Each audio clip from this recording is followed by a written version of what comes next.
Here we are in Bay St. Louis on a golf cart. Coming around into the marina. Never seen it. I want to give you a chance to see it. I might be going too fast. My apologies. There's the Pearl Hotel. That top balcony center room is one we have. Anyway, here's the marina.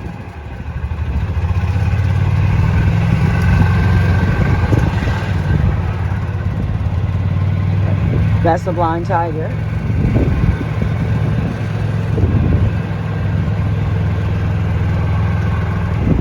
The famous angel tree that Miss Nikki held on to during Hurricane Katrina. It was in another location at that time, and they moved it there and carved the angels on it.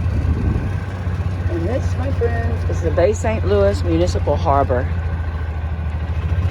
Check out some of these amazing boats and yachts. Really fantastic.